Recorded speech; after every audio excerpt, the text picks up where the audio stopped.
മധുപാൽ എഴുത്തുകാരൻ എന്നുള്ള നിലയിൽ MTയെ താങ്കൾ നേരത്തെ അടയാളപ്പെടുത്തി. ഒരു ചലച്ചിത്രകാരൻ എന്നുള്ള നിലയിൽ MT സംവിധായകനായും തിരക്കഥാകൃത്തായും എനിക്ക് തോന്നുന്നു മലയാള സിനിമയിലെ ഏറ്റവും ഈടുറ്റ കാമ്പുള്ള കഥാപാത്രങ്ങളെ നിർമ്മിച്ച ചലച്ചിത്രകാരൻ കൂടിയാണ് MTയുടെ സിനിമകളെ എങ്ങനെ ഓർമ്മിക്കാം?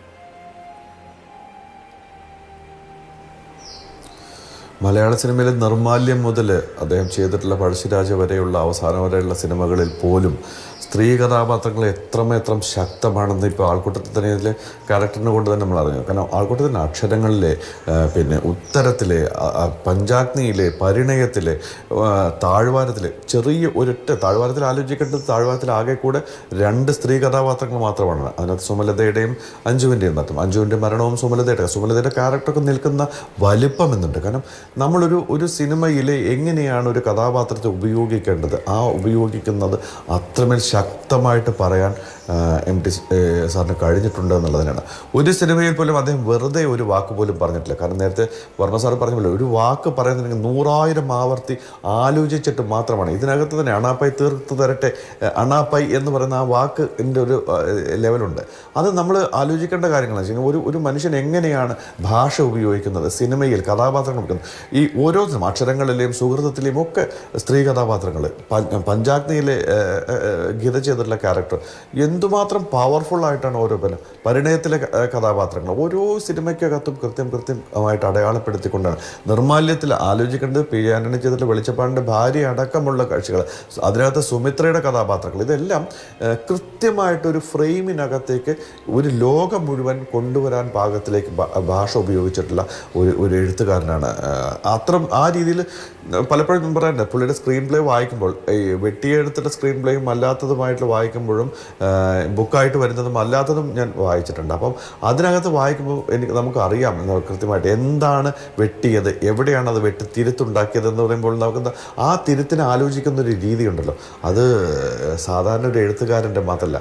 പലപ്പോഴും പറയാറില്ല, ദൈവം ശരിക്കും കൃത്യമായിട്ട് എവിടെയെങ്കിലും തരത്തിൽ പുള്ളി തന്നെ പുല്ലൂർ രാജിനെ കുറിച്ച് പറഞ്ഞിട്ടുള്ളൊരു കാര്യമുണ്ട്, ദൈവത്തിൻ്റെ ചാനലാണെന്നുള്ളതിൽ.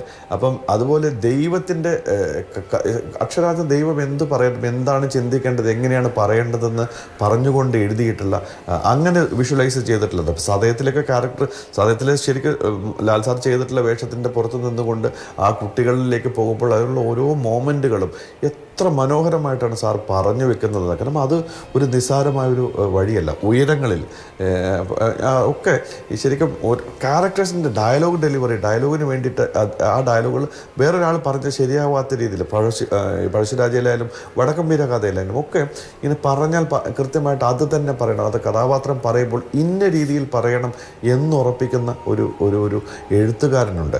അങ്ങനെ കാണുന്നത്, അത് വിഷ്വലി സാറ് വിഷ്വലി കാണും, അത് കണ്ടുകൊണ്ടാണ് അത് പറയുന്നത് എന്നുള്ളത് നമ്മൾ ചെയ്തിട്ടുള്ള എല്ലാ സിനിമകളിലും അതുണ്ടെന്നുള്ളതാണ്. ഒരു സിനിമ പോലും വെറുതെയല്ല, അത് വീണ്ടും വീണ്ടും കാണുമ്പോൾ ഒറ്റ കാര്യം മാത്രം. പിന്നെ നേരത്തെ പറഞ്ഞതുപോലെ ഇനിയും നമ്മൾ കൂടുതൽ പഠിക്കാൻ പോകുന്നതേ ഉള്ളൂ. കാരണം MT ചെയ്തിട്ടുള്ള സിനിമകളിൽ വേഷങ്ങൾ, അത് ആ കഥാപാത്രങ്ങൾ ചെയ്തിട്ടുള്ള ആ കഥാപാത്രങ്ങൾ എങ്ങനെയായിരുന്നു ഈ കഴിഞ്ഞ ഇത്രയും കാലം കേരളത്തിലേക്ക് കൊണ്ടുവന്നത്, കേരളത്തിൽ നയിച്ചത്, കേരളത്തിന് ഇനിയുള്ള കാലങ്ങളിൽ നയിക്കാൻ പോകുന്നത്, കേരളത്തിലെ സ്ത്രീകളെക്കുറിച്ച് മാത്രമായിട്ട് സാറിൻ്റെ സിനിമകൾ കണ്ടു കഴിഞ്ഞാൽ പഠിക്കേണ്ടതായിട്ട് ഒരുപാട് കാര്യങ്ങളുണ്ട് എന്നുള്ളത് നമുക്ക് മനസ്സിലാക്കാൻ പറ്റും. കാരണം ഒരു നൂറ്റാണ്ടിൻ്റെ സാധാരണ ചരിത്രം പറയുമ്പോൾ പല നൂറ്റാണ്ടുകളായിരുന്നു. സിനിമ എന്ന് പറയുന്നത് വളരെ സജീവമായിട്ട് നിലനിർത്തുന്ന ഒരു ഭാഷയാണെന്ന് MT സാർ തെളിയിച്ചിട്ടുണ്ട് എന്നുള്ളതാണ് സത്യം. തീർച്ചയായും വ്യക്തമാണ് അത്. ഇന്നലെ രാത്രിയിൽ സിബി മലയിലിനോട് സംസാരിക്കുമ്പോൾ അദ്ദേഹം സതയത്തിലെ സത്യനാഥൻ എങ്ങനെയാണ് ഉണ്ടായത് എന്ന് പറയുന്നുണ്ടായിരുന്നു. അങ്ങനെ ഓരോ ആളുകൾക്കും ഒരു ചെറുപുഞ്ചിരി എന്ന